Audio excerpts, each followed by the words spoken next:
नमस्कार, times now Navbharat पर आपके साथ मैं हूं राकेश पांडे। कहते हैं कि बाप बड़ा ना भैया, सबसे बड़ा रुपया।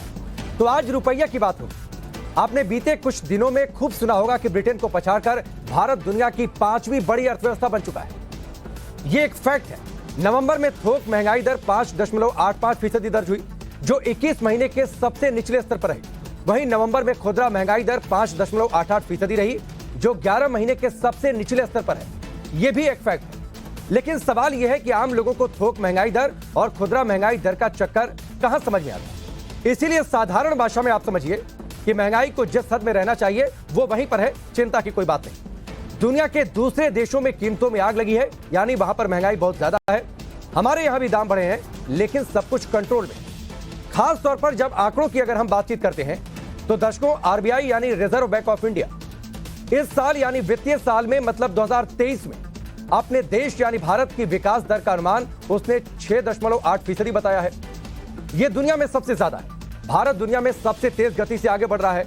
यह अनुमान आईएमएफ, वर्ल्ड बैंक, एडीबी यानी एशियन डेवलपमेंट बैंक जैसे सभी संस्थाओं का है।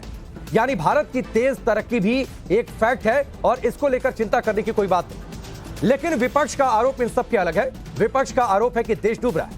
कांग्रेस सांसद राहुल गांधी की भारत जोड़ो यात्रा में शामिल हुए पूर्व आरबीआई गवर्नर रघुराम राजन का दावा है कि अगले साल भारत की विकास दर 5% भी अगर रह जाए तो यह काफी बड़ी बात होगी। संसद में टीएमसी सांसद महुआ मोइत्रा ने अर्थव्यवस्था पर पप्पू कौन वाली बहस छेड़ दी। मोइत्रा का दावा है कि पप्पू का मतलब है अक्षमता और उनके मुताबिक यह सत्ता पक्ष के लोगों का शब्द है। मैं यहां पर साफ कर देता हूं कि पप्पू वाली बहस महुआ मोइत्रा ने छेड़ी है। टाइम्स नाउ नवभारत सिर्फ उनके बहाने शुरू हुई बहस को आगे बढ़ा रहा है। उधर मोइत्रा समेत समूचे विपक्ष को जवाब देने में वित्त मंत्री ने माचिस का जिक्र छेड़ दिया। यह माचिस क्यों अर्थव्यवस्था के बीच बहस में शामिल हुई, आगे आपको बताऊंगा। लेकिन मोदी ने देश को डुबोया या फिर कोरोना यूक्रेन युद्ध जैसे तूफानों में देश की अर्थव्यवस्था को पार लगाया। और जब इकोनॉमी पर पप्पू वाली बहस हो रही है, तब देश वाकई किस तरफ जा रहा है? सवाल पब्लिक का आज यही है, क्योंकि ये हम सबकी जेब से जुड़ा सवाल है।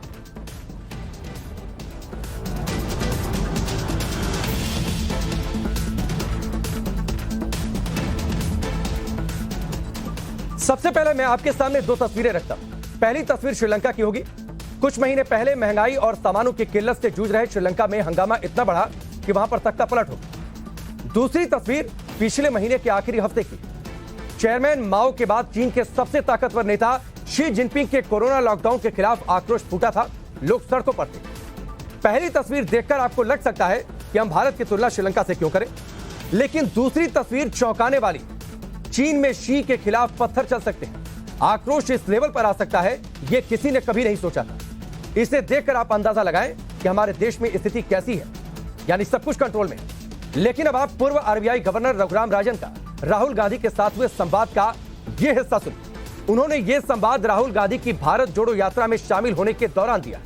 रघुराम राजन कह रहे हैं कि भारत की अर्थव्यवस्था तो कोरोना महामारी का झटका लगने से पहले से गिर रही थी, क्योंकि रिफॉर्म हुए नहीं।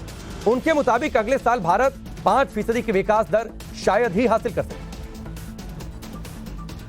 Pandemic was part of the problem, but we were slowing before the pandemic. Yeah. We had gone from 9 to 5. Yeah. And we haven't really generated reform. I think that we would be lucky if we do 5% next year. Raghuram Rajan दुनिया के बड़े अर्थशास्त्रियों में शामिल हैं, लेकिन उनका यह अनुमान कम से कम अन्य वैश्विक संस्थाओं के अनुमान से मेल नहीं खाता है। वित्तीय वर्ष 2023 में आरबीआई के मुताबिक 6.8% भारत की विकास दर रहेगी। वर्ल्ड बैंक के मुताबिक 6.9%, एशियन डेवलपमेंट बैंक के मुताबिक 7% और आईएमएफ के मुताबिक 6.1% भारत की विकास दर रहने वाली है। रघुराम राजन पहले भी मोदी सरकार की आर्थिक नीतियों के आलोचक रहे हैं।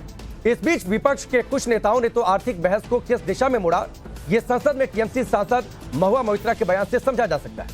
सुनिए आखिरकार महुआ मोइत्रा ने क्या कुछ कहा। The government and the ruling party coined the term pappu. You use it to denigrate, to signify extreme incompetence.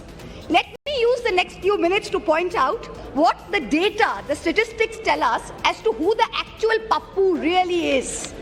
This year has already seen more people giving up Indian citizenship than any single given year.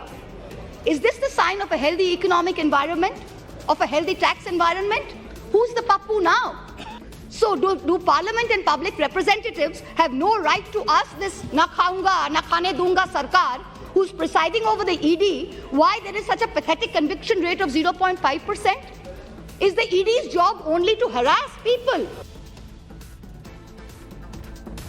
Mahua Moitra Pappu वाली बहस से अर्थव्यवस्था पर सरकार को अक्षम बताना चाहती हैं, लेकिन राहुल गांधी एक कदम आगे हैं। उन्होंने फिर आरोप लगाया कि मोदी सरकार अपने कुछ खास मित्रों के लिए ही काम करती है। एक आंकड़ा मैं आपको देना चाहता हूं जिससे आपको सब बात समझ आ जाएगी। हिंदुस्तान के 100 सबसे अमीर लोगों के पास उतना ही धन है जितना हिंदुस्तान के 55 करोड़ लोगों के हाथ में है। हिंदुस्तान का आधा धन सिर्फ 100 लोगों के पास है और इन 100 लोगों के लिए हिंदुस्तान चलाया जाता है। उनमें से 4-5 ऐसे लोग हैं जिनको आज आप हिंदुस्तान के महाराजा कह सकते हो, राजा कह सकते हो। पूरी की पूरी सरकार, पूरा मीडिया, सारे ब्यूरोक्रेट इनके इशारे से काम करते हैं। जो ये कहते हैं वो नरेंद्र मोदी हिंदुस्तान के प्रधानमंत्री करते हैं। राहुल गांधी को आपने सुना, आय की असमानता मतलब कोई लाख रुपए कमा रहा है और किसी को 1000 के लिए लाले पड़े। यह भारत जैसे देश की एक सच्चाई है, लेकिन राहुल ने इसके बहाने मोदी सरकार पर क्रोनी कैपिटलिज्म का आरोप लगा दिया। मतलब यह कि वो मोदी सरकार में ऐसी व्यवस्था बनने का आरोप लगा रहे हैं जिसमें कुछ खास लोग ही लाभार्थी हैं। ये लाभार्थी बड़ा ही दरअसल मजेदार और राजनीतिक मायने वाला शब्द बन चुका है। इसी साल उत्तर प्रदेश में बीजेपी की जीत के वक्त ये शब्द बड़ा चर्चा में। कुछ विश्लेषकों का दावा था कि बीजेपी ने एक नया लाभार्थी वर्ग ही खड़ा कर दिया। कोरोना के समय से 80 करोड़ लोगों को मुफ्त राशन जैसी स्कीम से ये लाभार्थी वर्ग बना है। लेकिन राहुल गांधी मोदी के कथित मित्रों को ही मोदी सरकार का लाभार्थी बता रहे हैं। इस पूरी राजनीति के बीच अर्थव्यवस्था पर वित्त मंत्री निर्मला सीतारमण का जवाब बेहद जोरदार है। मैंने ऊपर माचिस का जिक्र किया था। निर्मला सीतारमण ने पॉलिटिकल विक्ट्री और इकोनॉमिक मैनेजमेंट के बीच राजनीति में नियत के सवाल को इस माचिस के जरिए देश के सामने रखा। सुनिए उन्होंने क्या कुछ कहा।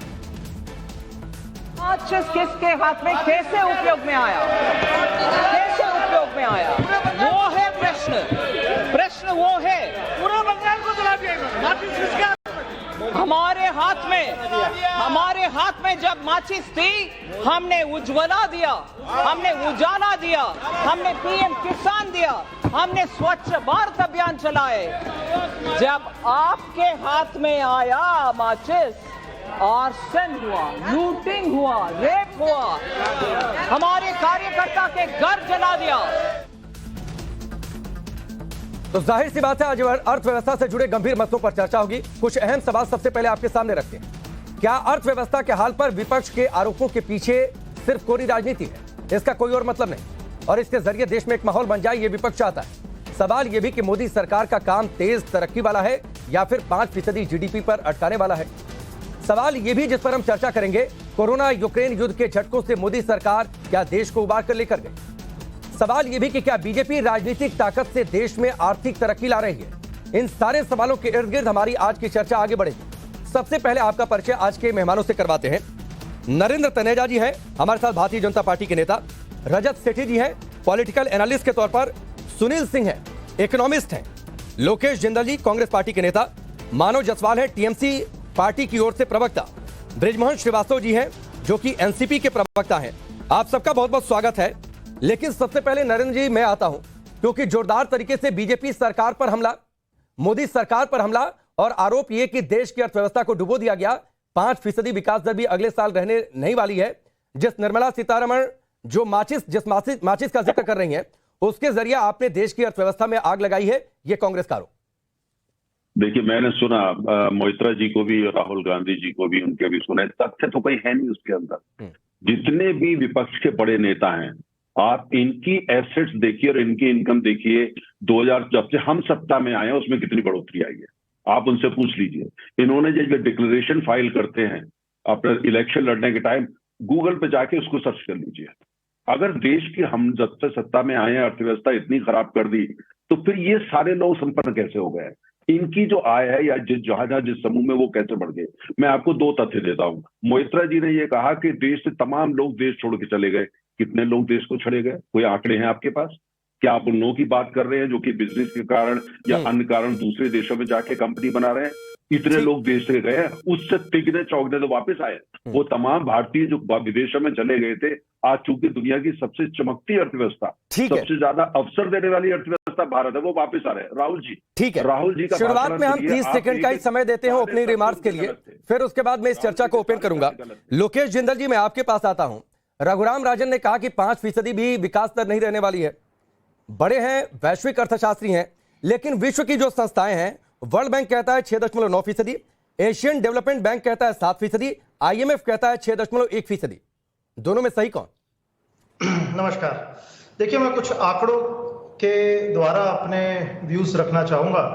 सबसे पहले चीज, अभी रिसेंटली एक मतलब 2 ही दिन पहले आया था कि इंडस्ट्रियल आउटपुट जो है 26 महीनों में सबसे कम रहा। और दूसरा, अगर मैं ग्रॉस सेविंग रेट की बात करता हूं, ये बुरी तरह से गिर चुका है भारत में। और उसके बाद अगर मैं लेंडिंग रेट की बात करता हूं, क्रेडिट के पैटर्न की बात करता हूं, आज सबसे ज्यादा लेंडिंग रेट जा रहा है पर्सनल फाइनेंस को, जिसके थ्रू डिमांड स्टिम्युलेट हो रहा है। और उसके बाद इंडस्ट्रियल क्रेडिट की अगर मैं बात करता हूं, वो लगभग घटता जा रहा है। तो इससे एक बात तो तय है कि हमारी जो प्रोडक्शन कैपेसिटी है वो कम होती जा रही है, इंडस्ट्रियल आउटपुट कम हो रहा है, और हमारी जो डिमांड है वो लगातार इंपोर्ट द्वारा सेटिस्फाई की जा रही है। Chinese import all time high है। आज ही न्यूज़पेपर में बताया गया कि जहां तो हम चाइना के साथ लड़ाई लोकेश भाई, मैं आऊंगा आपके पास, बढ़ते जा रहे हैं। एक मिनट और, मुझे बस 10 सेकंड और दीजिए। 10 सेकंड मैं ओपनिंग रिमार्क्स के लिए मैं 30 सेकंड ही देता हूं, जल्दी से अपनी बात पूरी करिए जी। देखिए, मेरा ये कहना है, अगर हम बात करते हैं इन्फ्लेशन की, तो हमारी इंडस्ट्रियल कैपेसिटी जो है ये घटती जा रही है, और जो डिमांड हम क्रिएट कर रहे हैं, ये डिमांड केवल क्रेडिट इंस्टीट्यूशंस की है, जिनकी रेजिलियंस आज खतरे में।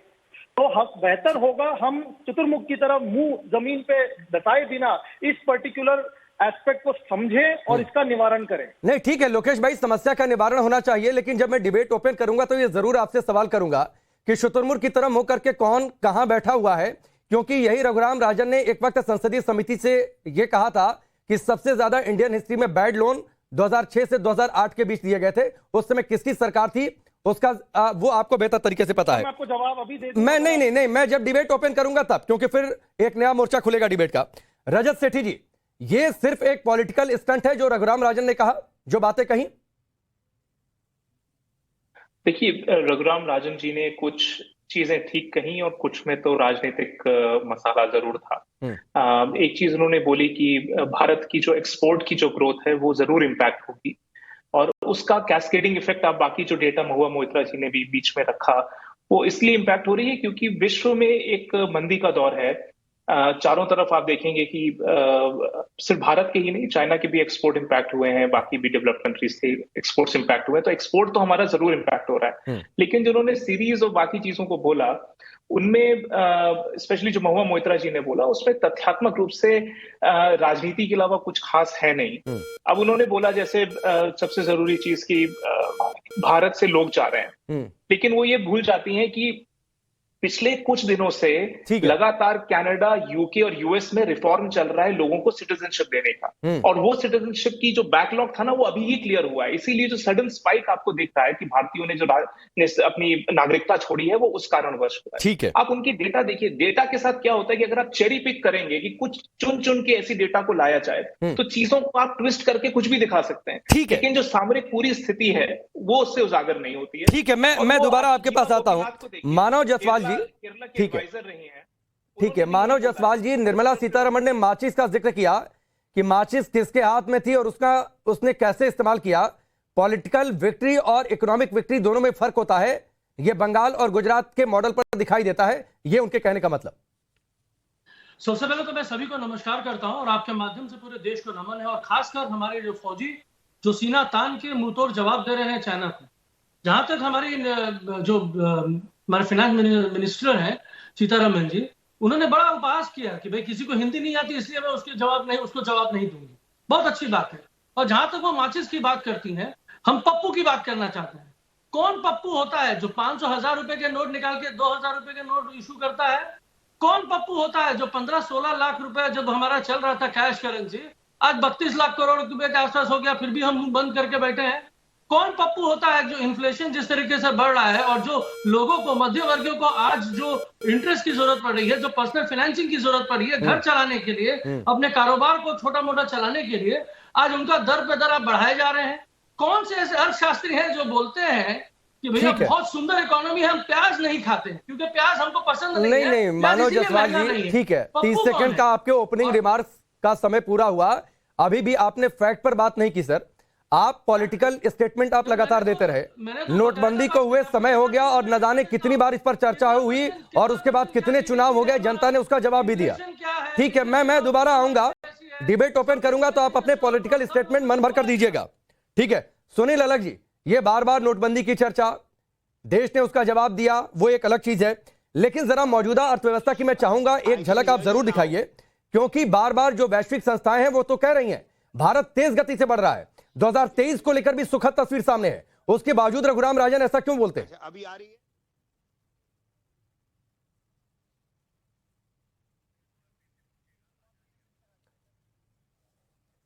सुनील जी, आवाज आ रही है आपको?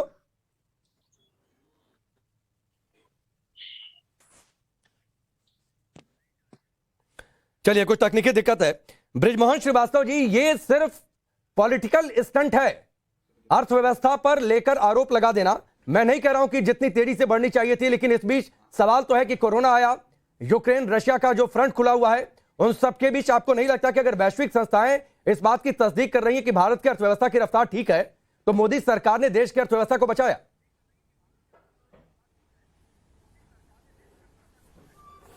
देखिए कि अर्थनीति हमेशा ही राजनीति का सबसे सशक्त हथियार होता है, तो ये बात तो बिल्कुल पक्की है कि हमेशा जब भी अर्थ पे बात होगी तो राजनीति पे जाके खत्म होगा। लेकिन यहां पे जो मुद्दा है, आरबीआई ने इस प्रकार के आंकड़े जारी किए हैं जिसमें वो बताते हैं कि देश में बचत जो पहले 23% होती थी वो घटकर 10.6% हो गई है। इसका सीधा मतलब ये निकलता है कि जब बचत हमारी कम होती है तो इन्फ्लेशन बढ़ता है। अब ये इन्फ्लेशन का प्रभाव किन लोगों पे हो रहा है? आप देखिए कि हमारा इंडस्ट्रियल जो ग्रोथ है वो नेगेटिव चल रही है। साथ ही साथ जो सबसे बड़ी बात थी, खनिज उद्योग जिसकी ग्रोथ 14% हुआ करती थी, वो इस समय -2.3% है। तो ये सारी चीजों को यदि मैं देखता हूं तो मुझे लगता है कि निश्चित रूप से एक कॉमन आदमी के लिए इस समय महंगाई है और ये इन्फ्लेशन उसको प्रभावित कर रही है बहुत बुरी तरह से। ठीक है, मेरे को कोई शक नहीं लगता। जो और ये बात उठाना आप लोगों ने खोल रखा है, उस पर भी मैं आगे सवाल करूंगा। कोई भी सरकार प्रभावित हो, चाहे इससे किसी को भी कोई भी इसका जवाब दे। नहीं, ठीक है, जो पॉलिटिकल फ्रंट आप लोगों ने खोल रखा है उस पर मैं सवाल करूंगा। लेकिन सुनील अलग जी, ये एक सवाल तो है कि रघुराम राजन ने जो बातें कही, उनके विचार वैश्विक संस्थाओं के विचार से मेल क्यों नहीं खाते? क्या ये सिर्फ पॉलिटिकल इंटरेस्ट का मामला है? जरा देश की अर्थव्यवस्था की मौजूदा तस्वीर है, मैं जरूर चाहूंगा कि देश के सामने आप रखें।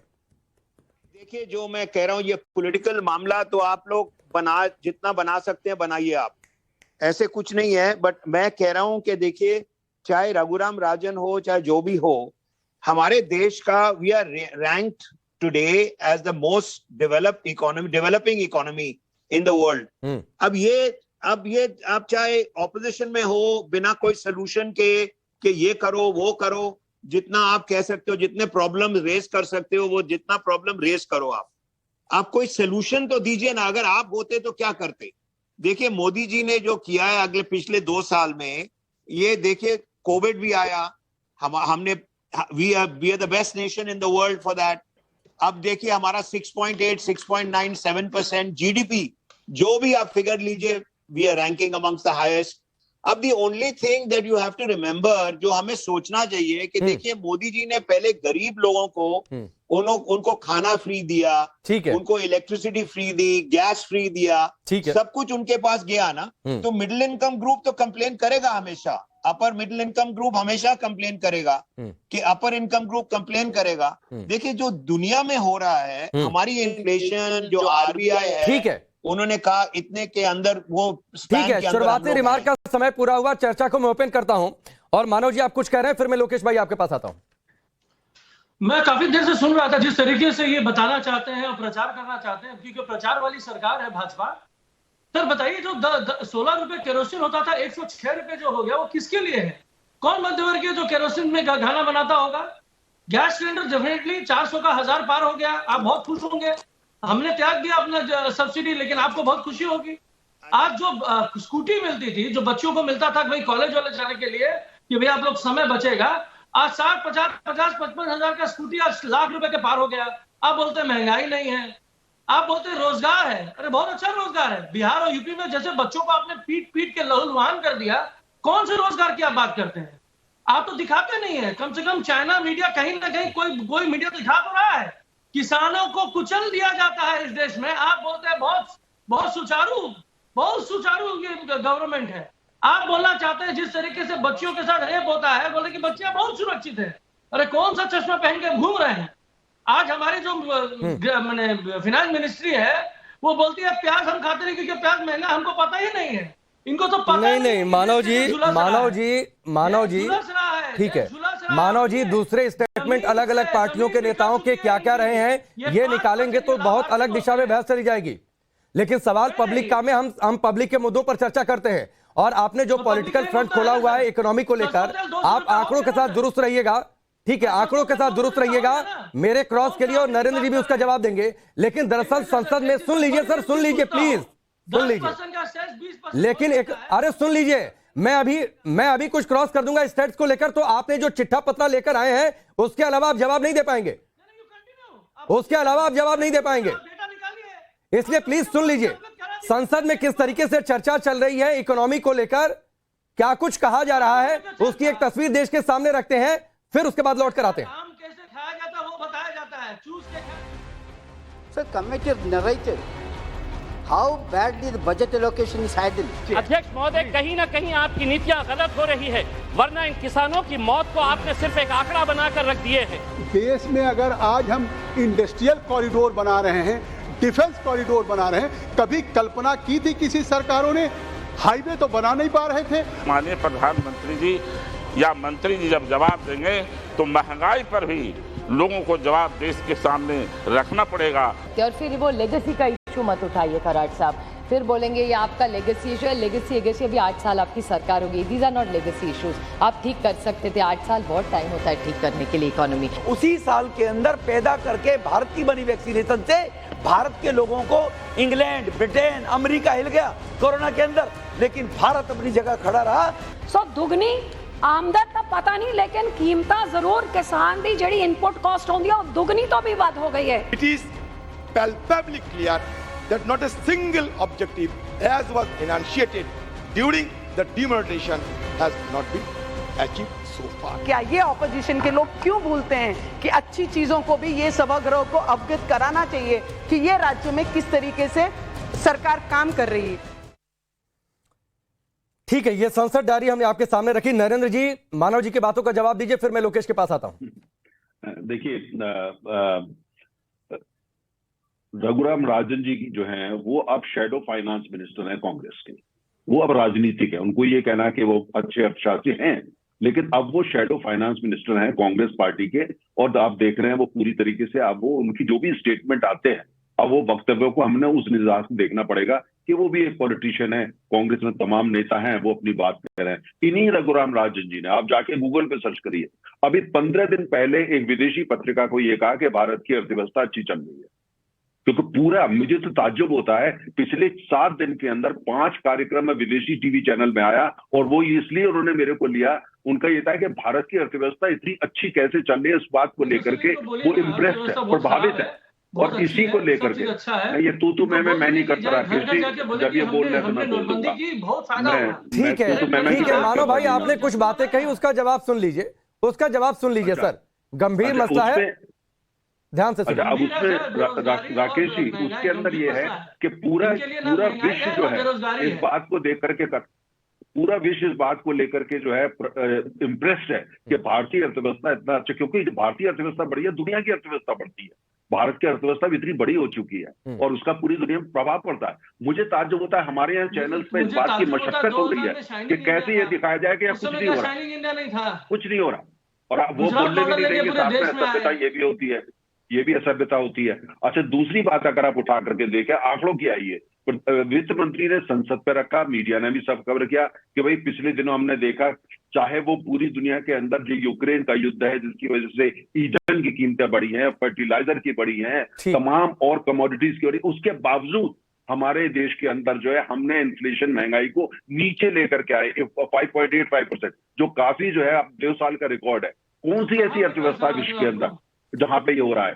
ठीक है, मैं आगे बढ़ता हूं और मानव भाई एक लाइन, आखिरी लाइन, अगर कोई राज्य ऐसा है कि वो कुछ नहीं करता, वो सिर्फ राजनीति करता है, वेस्ट बंगाल जैसा, अगर हाथ पे हाथ धर के बैठे, कोई इकोनॉमिक एक्टिविटी नहीं, कोई निवेश आने नहीं देते, उद्योग धंधे बंद करा देते हैं, जो बाहर जाके इंडस्ट्री उसको मारते हैं, पीटते हैं, ऐसे राज्य हैं जिनकी वजह से भारत में दिक्कतें हैं और हमारे कई दफे आंकड़े जो है वो उसमें आ जाते हैं, क्योंकि ये लोग कुछ राज्य जो सिर्फ जो है विकास चाहते ही नहीं। ठीक है, मैं आगे बढ़ता हूं, प्लीज ये चीख चिल्लाहट मत करिए सर, ये चीख चिल्लाहट का शो नहीं है, बहुत गंभीर मसले पर और संजीदे अंदाज में बहुत चर्चा होती है यहाँ पर। ठीक है मानव भाई, और सरकार ने क्या किया नहीं किया आपने तमाम बातें कही, आपके सामने अगर टेलीविजन चैनल हो तो टाइम्स ऑफ नवभारत आप देखिए, आपकी जानकारी के लिए बहुत सारी चीजें हमने स्क्रीन पर रखी हुई हैं कि किन किन रास्तों पर, किन किन फ्रंट पर सरकार ने आम लोगों के लिए क्या कुछ किया, कितने पेयजल कनेक्शन, उज्ज्वला या जितनी योजनाएं हैं उसमें क्या कुछ अचीवमेंट है सरकार को, हमने स्क्रीन पर रखे हुए हैं आपकी जानकारी के लिए। आप पढ़ते रहिए सर, आप पढ़ते रहिए, मैं लोकेश भाई का रुख करता हूं। लोकेश भाई, अरे ठीक है सर, प्लीज, पॉलिटिकल रैली नहीं है ना, पॉलिटिकल पार्टी का ये कोई दफ्तर है कि अकेले आप अपनी बात कहेंगे। ठीक है लोकेश भाई, इन्हीं रघुराम राजन ने कहा था कि 2000, प्लीज सर, 2006 से 2008 के बीच सबसे ज्यादा बैड लोन संसदीय समिति के सामने उन्होंने नोट दिया है। ठीक, देखिए 2008 की जब मैं बात करता हूं, उस वक्त विश्व में सब प्राइम क्राइसिस पूरे विश्व में आए थे, लेकिन उस वक्त भी 2008 में भारत में ग्रॉस सेविंग रेट सबसे ज्यादा था, 37.7% हमारा ग्रॉस सेविंग रेट था, जिसके कारण हम एक फिस्कल स्टिमुलस दे पाए पूरी इकोनॉमी को, और जो सब प्राइम क्राइसिस का इफेक्ट था वो भारत पे नहीं पड़ा था। तो 2008 से लेकर 2012 तक हमने जो फिस्कल स्टिमुलस दिया था उसके थ्रू हमने ग्रोथ रेट को रुकने नहीं दिया, हमारी ग्रोथ रेट फिर भी 6%। तो वो बैड लोन जस्टिफाइड थे, आप ये कहना चाह रहे हैं? नहीं, बैड लोन, मैं फाइनेंशियल रीस्ट्रक्चरिंग की अगर बात करता हूं तो नॉन परफॉर्मिंग एसेट्स के बाद में एक एफएसएलआरसी की बैठक भी हुई थी, एफएसएलआरसी कमीशन बिठाया गया था, जिसके रिकमेंडेशंस के तहत फाइनेंशियल सेक्टर्स को पूरी तरह रिफॉर्म किया गया है। लेकिन आज की अगर मैं बात करता हूं, ग्रॉस सेविंग रेट हमारा 29%। नहीं लोकेश भाई, मेरे सवाल का जवाब नहीं मिल रहा है ना, आप उस दिशा पर आगे बढ़ रहे हैं, इसलिए मैं आपको रोक रहा हूं। रघुराम राजन जो आप कह रहे हैं कि 5% सर अगले साल, अगले फाइनेंशियल ईयर में नहीं बढ़ पाएगी, यही रघुराम राजन बैड लोन का जिक्र कर रहे हैं, लेकिन इन्हीं रघुराम राजन ने कहा था कि सबसे ज्यादा इंडियन हिस्ट्री में बैड लोन 2006 से 2008 के बीच दिए गए, और वो भी तब जब देश की अर्थव्यवस्था सबसे ज्यादा मजबूत हुआ करती थी। देखिए, जब हम बैड लोन्स की बात करते हैं, इसका पैटर्न समझना बहुत आवश्यक है।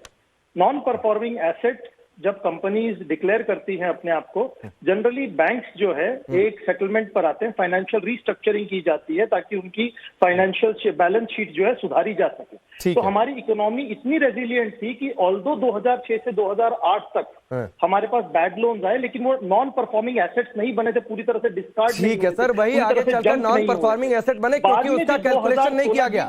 और जब आप ये कहते हैं कि सबसे ज्यादा दोस्तों को लोन बांटा गया, सबसे ज्यादा बैंकों की हालत खराब हुई ना सर, तो पहली बार ऐसा हुआ है कि किसी फाइनेंशियल ईयर में इस बार 12 सरकारी बैंकों का प्रॉफिट बहुत ज्यादा निकलकर सामने आया है। मैं इस पर भी आपसे आऊंगा, लेकिन पैटर्न ऑफ लोन तो देखिए ना आज जो नहीं सर, तो वो आपके हिसाब से जस्टिफाइड हो गया ना, वो आपके हिसाब से जस्टिफाइड हो गया। ज्यादा से ज्यादा लोन इंडस्ट्रीज को जा रहे थे, तो आज के पैटर्न में सबसे ज्यादा लोन पर्सनल फाइनेंस को है, 4 लाख करोड़। नहीं, मतलब तो फिर तो ठीक है नरेंद्र भाई, जो ये कहें, जो ये लोन दे, ठीक है, आप लोगों ने लोन देकर बहुत बड़ी गलती की है, बहुत बड़ी गलती की है नरेंद्र भाई, आप लोगों ने लोन देकर। देखिए, मैं आपको इसका जवाब दूं, सुनिए। देखिए इस बार पहले क्या, देखिए जो बहुत बड़ा शिफ्ट हुआ है, परिवर्तन है, जिसको लेके ये विचलित हैं और इनके समर्थक विचलित हैं। पहले क्या होता था, इनके कांग्रेस के बड़े बड़े नेता ज्वाइंट सेक्रेटरी इनका विचारों को धमका करके बोलते थे मैं फोन कर रहा हूं, ये व्यक्ति आ रहा है, इसको इतने अरब रुपया का लोन दे दिया जाए। ये 24 घंटे ये काम होता था। 10 साल ये मशीन चली, 10 साल मशीन चली है। इन्होंने किस तरीके से जाकर के पब्लिक का पैसा, आम आदमी का पैसा जो बैंकों में था, उसका इन्होंने जो है उसको खैरात की तरीके से बांटा। और अच्छा, उसका नतीजा ये हुआ कि आपने देखा कि पूरा एक संस्कृति खराब हो गई। प्रधानमंत्री जब पूना में उन्होंने बैंकिंग के जितने सीईओ के साथ बातचीत हुई, उस कॉन्क्लेव में प्रधानमंत्री ने स्पष्ट कर दिया कि किसी का फोन सुनने की जरूरत नहीं है, किसी पॉलिटिशियन का फोन सुनने की जरूरत नहीं है, और संस्कृति का परिवर्तन हुआ। ठीक है मानव जी, मैं आपके पास आता हूँ, आप इशारा कर रहे हैं, और दरअसल माचिस सुन लीजिए, हो गया, ठीक है। नरेंद्र भाई और लोकेश भाई, एक मिनट, आप दोनों लोग शांत होइए।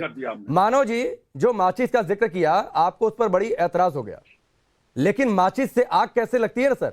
पश्चिम बंगाल में पोस्टपोल वायलेंस में चुनावों के दौरान और चुनावों के बाद कैसे हिंसा हुई और उसके बाद क्या कुछ हुआ, उससे साफ हो गया। तो मैं बता देना चाहता हूं, आपके माध्यम से पूरे देश को भी अवगत करा देते हैं। सर, किसकी एडमिनिस्ट्रेशन थी? इलेक्शन कमीशन की। चुनाव के बाद कौन देख रहा था? ममता बनर्जी के शपथ ग्रहण के बाद भी हमारी गवर्नमेंट देखती है क्या? चुनाव में हमारी गवर्नमेंट होती है क्या? कोड ऑफ कंडक्ट बोल तो कुछ नहीं होता है क्या? नहीं, ममता बनर्जी के शपथ ग्रहण के बाद भी चुनाव आयोग की सरकार सत्ता चल रही थी क्या? जिस दिन शपथ ग्रहण हुआ उस दिन से ही हम लोगों ने चेतना संज्ञान लिया। जिस तरीके से हमने लोकल पुलिसिंग को टोटल रिस्ट्रक्चरिंग करी है, और उसके बाद कितने इंसिडेंट हुए हैं बताइए ना पूरे देश को। आज हम पूछना चाहते हैं, आप बोलते हैं ना माचिस वाली बात। अरे एक तस्वीर, अरे मानो भाई, एक तस्वीर हमने टेलीविजन स्क्रीन पर रखी है, एक तस्वीर जरा टाइम्स नाउ नवभारत देख लीजिए। माचिस से आग कैसे लगती है, और चुनाव में आपकी सरकार बनने के बाद ये तस्वीर देखिए, 4 मई 2021 की तस्वीर है। घरों में आग लगी है, तोड़फोड़ हुई है, लोगों को घर बार छोड़कर जाना पड़ा। इसे माचिस से आग लगाना कहते हैं। माचिस का एक इस्तेमाल ये है। इस राजनीति से क्या मतलब है? लगाइए, बोले हम जाते हैं उनको बुला के लाते हैं। इन्फ्लेशन से इसका क्या संबंध है? इन्फ्लेशन पे बात नहीं मानो भाई, अरे मानो भाई सुनिए ना, टेलीविजन के दौर में एक मालूम है सबसे अच्छी बात क्या होती है? तस्वीरें सामने होती हैं और तस्वीरें झूठ नहीं बोलती। घरों में आग लगी है, सामान टूटे फूटे पड़े हैं। अगर आपको नहीं दिखता और कोलकाता हाईकोर्ट का स्टेटमेंट भी नहीं समझ में आता, तो फिर आगे आपसे क्या बात करें? फिर अरे सर, माचिस वाली बात बोल रहा हूँ। किसने मोरबी में कॉन्ट्रैक्ट दिया और आग लगा दी 145 परिवार के घरों में? किसने दिया वो तीली, वो माचिस की तीली? किसने दिया वो माचिस की तीली जिसने गंगा और जमुना में और कब्रिस्तान और शमशान में कोरोना? नहीं, अब आपसे मैं पश्चिम बंगाल पर बात करूंगा तो उसका जवाब नहीं देंगे। रेप की घटनाएं होती हैं और हाई कोर्ट को इंटरफेयर करना पड़ता है सर, डीजीपी को निर्देश देना पड़ता है, उसके बाद मुकदमे दर्ज किए जाते हैं। इसे माचिस से आग लगाना कहते हैं। रजत सेठी जी, माचिस से आग लगाना किसे कहते हैं? पश्चिम बंगाल के उदाहरण दीजिए, इनको नहीं समझ में आ रहा है। देखिए, जब हम तो बोल रहे हैं, आप बोलने देंगे किसी और को? मानव जी, आपकी इतनी देर से सुनी गई है, थोड़ा शांत रहिए। ये कोई रैली नहीं चल रही है आपकी जहां आपको मंच मिला और दिए भाषण नॉन स्टॉप। रुक जाइए मानव जी, चलिए बताइए, चलिए साथ में चलते हैं। अब इनको शांत कराइए राकेश जी। इनकी तरह ना मैंने रेड बुल पी के नहीं बैठा हूँ, इनको शांत करवाइए पहले। मैं ऐसे नहीं बात कर सकता, इनकी तो कोई गलती नहीं है। नहीं मानव जी, एक तो मैंने आपको तस्वीरें दिखाई, कोलकाता हाईकोर्ट को कोर्ट किया आपने, इसे कलकत्ता हाईकोर्ट को कोर्ट किया। अरे झूठ तो फिर आपको भी जाकर माफी मांगनी पड़ेगी कोर्ट में कि कोर्ट के आदेश पर रेप के मुकदमे दर्ज हुए कि नहीं, कोर्ट को इंटरफेयर करना पड़ा कि नहीं। वितरण में 3 लोग मारे गए, ठीक है, 3 घरों में शमशान पहुंचाना पड़ा 3 लोगों को। नहीं, आपके पश्चिम बंगाल में चुनाव के बाद हिंसाओं में कितने लोग मारे गए, कितने लोगों का घर बार छूट गया, वो भी एक तस्वीर है। चलिए मैं आपको इसकी ना सुनिए, मैं आपको पॉलिटिकल पार्टी का दफ्तर नहीं बनाने दूंगा कि एक तरफा आप चर्चा करेंगे और बात को और तस्वीरों को नहीं मानेंगे। नहीं, गलत बयानबाजी आप कर रहे हैं और आप जानते हैं कि जवाब देना आपके लिए मुश्किल है, इसलिए आप शांत नहीं हो रहे हैं। इसलिए मैं डिबेट को बिल्कुल भी हाईजैक नहीं होने दूंगा, ठीक है? आर्थिक मुद्दों पर अरे छोटा पार्टी है हमारा, हम देश की सेवा कर रहे हैं, हम सुबह से महिलाओं के साथ सेवा में लिप्त हैं। ठीक है, चलिए मानव जी, ये मंच पब्लिक के लिए है, सवाल यहां पर पब्लिक के होते हैं, इसलिए अब सवाल सुनिए पब्लिक के। अमन तिवारी हमारे साथ है, उनका क्या सवाल है वो आपके सामने रखते हैं।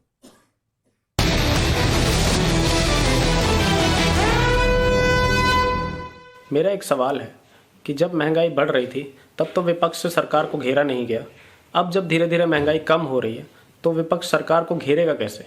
मेरा सवाल यह है कि कमजोर विपक्ष के कारण क्या अर्थव्यवस्था के सवालों पर सरकार को बचाव का रास्ता नहीं मिल रहा है? ठीक है, ये दो सवाल थे अमन के और रितेश के।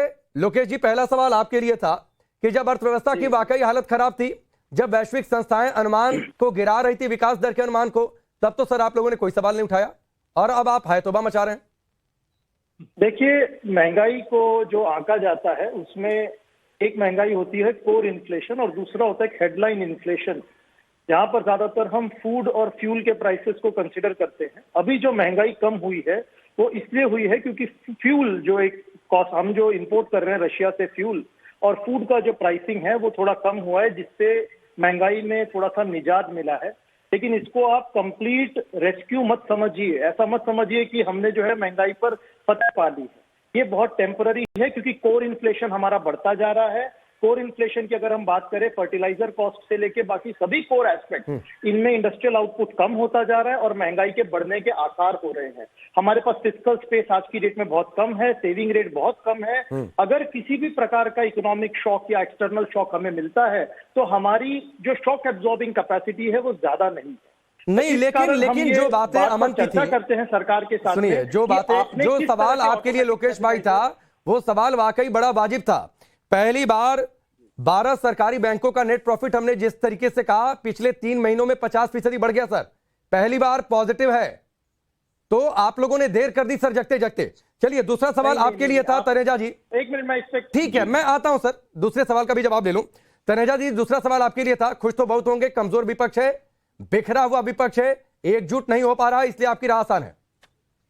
नहीं, बिल्कुल कोई कमजोर नहीं है। कांग्रेस एक ऐसी पार्टी है जिसका काम जो है, आप कोई भी रिफॉर्म लाएं, कोई भी परिवर्तन लाएं, कोई अच्छा काम करें, झूठ बोलने में उनको नोबेल प्राइज मिलने चाहिए।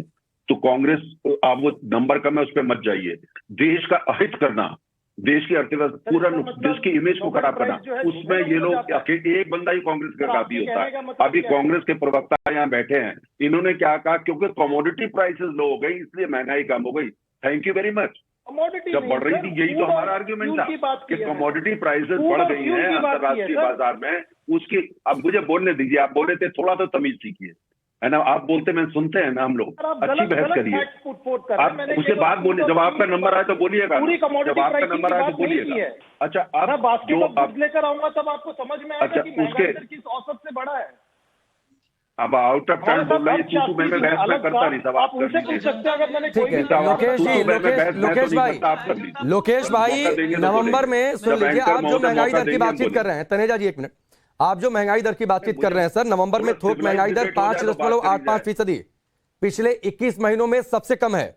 खुदरा महंगाई दर 5.88%, पिछले 11 महीनों में सबसे कम। तो जो वाकई सवाल था कि आप लोगों ने देर कर दी सर, वाकई देर कर दी सर। कोर इन्फ्लेशन की बात कीजिए ना सर, कोर इन्फ्लेशन मैं नहीं करना चाहते, या तो उन्हें बुलाइए नहीं, 6% के ऊपर है या नहीं है? अब ये हमारी गरिमा के खिलाफ है, में नहीं करेंगे। आज हमारा 7% है। ठीक है, अगला सवाल हमारे पास मुंबई से संजय का है। संजय प्रजापति हैं, उनका सवाल है, कांग्रेस जिन उद्योगपतियों पर निशाना साध रही है, अगर वो अपनी कंपनियां बंद कर दें तो भारत में बहुत लोग बेरोजगार हो जाएंगे। क्या कांग्रेस यही चाहती है? बताइए लोकेश भाई, सवाल तो आपके लिए है। देखिए, कांग्रेस का ऑपोजिशन प्राइवेट सेक्टर से नहीं है, मोनोपोली से है। अगर हम कहें कि सारा जो इकोनॉमिक सेक्टर है मोनोपोली को दे दिया जाए तो इकोनॉमिक एफिशिएंसी रहेगी नहीं, ना कंज्यूमर प्रोटेक्शन रहेगा। और अगर आप एम्प्लॉयमेंट की बात कर रहे हैं तो मैं आपको बता दूं, फॉर्मल सेक्टर से कहीं ज्यादा जो एम्प्लॉयमेंट है वो अनऑर्गेनाइज सेक्टर में है, सेल्फ एम्प्लॉयड लोग हैं। अगर आप लोन की बात करते हैं, नहीं लोकेश भाई, एक तो आपके इस मोनोपोली शब्द से मुझे थोड़ी सी आपत्ति है। अंबानी कब अंबानी बने ये आपको भी बेहतर तरीके से पता है। ये अडानी जब जाकर राजस्थान में इन्वेस्ट करें, मुख्यमंत्री के बगल में बैठे और सबसे बड़े इन्वेस्टर राजस्थान में बन जाए, तब तो आपको कबूल है। लेकिन पॉलिटिकल रैलीज हो, भारत जोड़ो यात्रा में अगर निशाना साधना हो तो आपके लिए सॉफ्ट टारगेट बन जाते हैं। Rakesh Pandey ji, competition commission of India का कार्य क्या है? Competition of commission of India ensure करता है कि मार्केट के अंदर एक परफेक्ट कंपटीशन रहे ताकि प्राइस डिस्कवरी जेन्युइन हो। लेकिन जब कंपटीशन कमीशन ऑफ इंडिया अपना काम नहीं करेगा और एक्विजिशंस होते रहेंगे एक ही पर्टिकुलर सेक्टर जो है जितना ज्यादा सेक्टर पे अपना इन्फ्लुएंस करेगा, मार्केट डिस्टॉर्शन होगा ही। आप मुझे एक बात बताइए, जब कोविड कार्यकाल में पूरा इकोनॉमिक सेक्टर ठप था, तब क्यों सेंसेक्स बढ़े जा रहा था? सेंसेक्स इसलिए बढ़े जा रहा था क्योंकि जो स्मॉल स्केल इंडस्ट्रीज और अनऑर्गेनाइज सेक्टर के ऊपर जो कॉर्पोरेट सेक्टर है, बड़े बड़े प्राइवेट सेक्टर्स है, वो बेनिफिट होते जा रहे हैं। नहीं तो ये आरोप, पॉइंट हमारा ये है कि हम नहीं ये मजेदार बात है ना लोकेश भाई की ये बातें पॉलिटिकल रैलियों में राहुल गांधी तो बोलते हैं, लेकिन जब इन्वेस्ट करने राजस्थान में आते हैं अडानी, तब ये बातें अशोक गहलोत नहीं बोलते हैं। तब आपका क्रोनिक कैपिटलिज्म का जो सिद्धांत है वो धरे के धरा रह जाता है। देखिए अडानी साहब, ठीक है, मैं आता हूं।